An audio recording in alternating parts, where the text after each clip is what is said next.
Technology और information पर based videos देखने के लिए हमारे चैनल को लाइक कीजिए, सब्सक्राइब कीजिए, शेयर कीजिए और बेल आइकन जरूर प्रेस कीजिए ताकि आपको आने वाले वीडियो की नोटिफिकेशन मिलती रहे।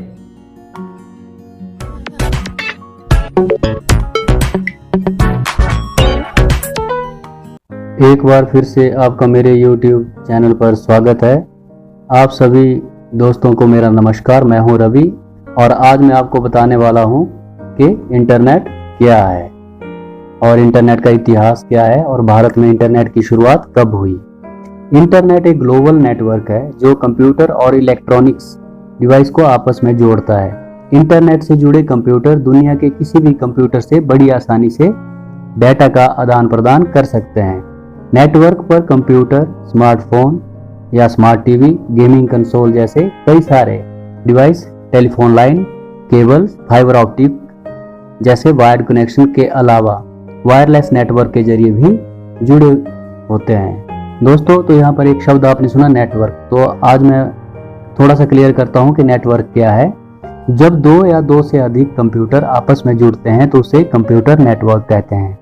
ये कंप्यूटर्स आपस में इंफॉर्मेशन, डेटा शेयर करते हैं। इसी तरह private, public, school, college, institute, business, सरकार जैसे कई छोटे बड़े नेटवर्क्स होते हैं और इंटरनेट इन नेटवर्क्स को आपस में जोड़ने का काम करता है। इसलिए इंटरनेट को नेटवर्क ऑफ नेटवर्क्स भी कहा जाता है। इंटरनेट का इतिहास। 1957 में रूस ने दुनिया का पहला आर्टिफिशियल सैटेलाइट स्पुतनिक को सफलतापूर्वक लॉन्च कर दिया। कोल्ड वार के समय इस घटना ने एक हलचल सी पैदा कर दी।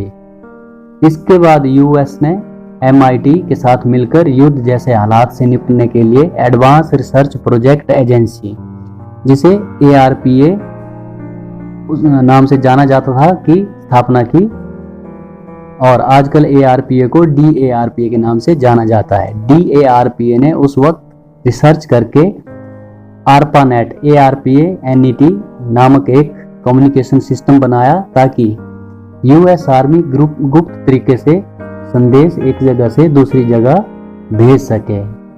तो दोस्तों, ये हैं विंडशेफ और ये हैं रॉबर्ट ई कन।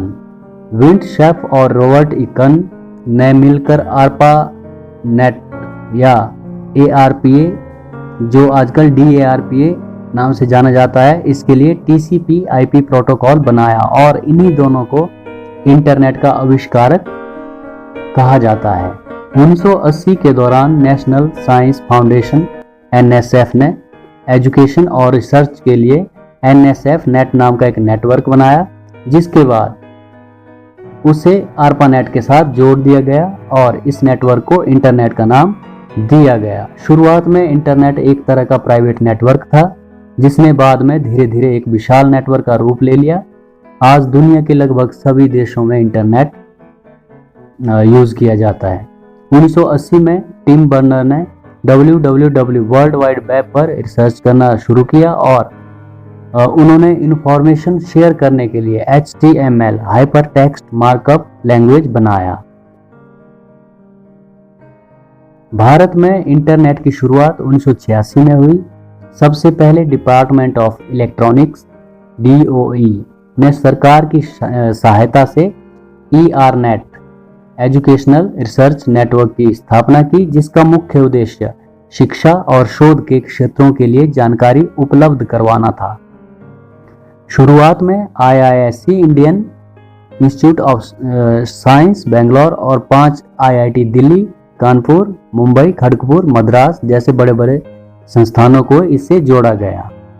14 अगस्त 1995 को उस समय की सबसे बड़ी टेलीकॉम कंपनी VSNL विदेश संचार निगम लिमिटेड ने आम आदमियों के लिए इंटरनेट उपलब्ध करवा दिया।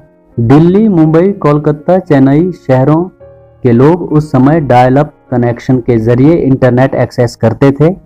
इसकी स्पीड 9.6 KB पर सेकंड होती थी। शुरू में कई तरह के नेटवर्क और हार्डवेयर इश्यूज आने लगे। इसके बावजूद VSNL लॉन्च होने के सिर्फ 6 महीने में 10,000 सब्सक्राइबर जुड़ चुके थे। 1 अक्टूबर 2000 को BSNL की स्थापना हुई। सन 2000 में सरकार ने पॉलिसी बनाई कि जिसके अनुसार ब्रॉडबैंड की डाउनलोड स्पीड 256 KB या इससे अधिक होनी चाहिए। 2005 के बाद ब्रॉडबैंड इंडस्ट्री में बहुत तेजी से विकास होने लगा। वायरलाइन टेक्नोलॉजी होने के कारण बहुत सारी दिक्कतों का सामना भी करना पड़ रहा था, लेकिन उस समय भी वो समस्या दूर हो गई जब सरकार ने 3G और 4G स्पेक्ट्रम की नीलामी शुरू कर दी।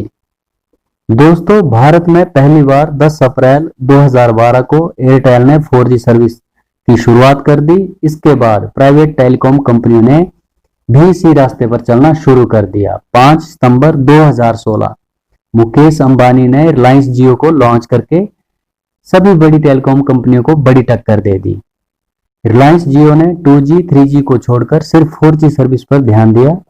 जियो ने अपने ग्राहकों को 6 महीने तक free high speed 4G internet देना शुरू कर दिया और 1 महीने में 16 मिलियन सब्सक्राइबर जोड़कर इतिहास रच दिया।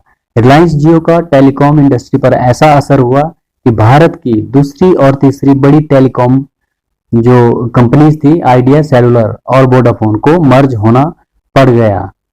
कंपटीशन इतना बढ़ गया कि दूसरे ऑपरेटर को भी अपने डाटा चार्जेस कम करने पड़े। तो दोस्तों, ये था मेरा आज का टॉपिक कि इंटरनेट क्या है और इंटरनेट का इतिहास क्या है, भारत में इंटरनेट कब शुरू हुआ। तो दोस्तों, इस चैनल को आप सब्सक्राइब कीजिए, लाइक कीजिए, शेयर कीजिए और बेल आइकन जरूर प्रेस कीजिए तब ताकि आपको आने वाले वीडियो की नोटिफिकेशन इसी तरह मिलती रहे।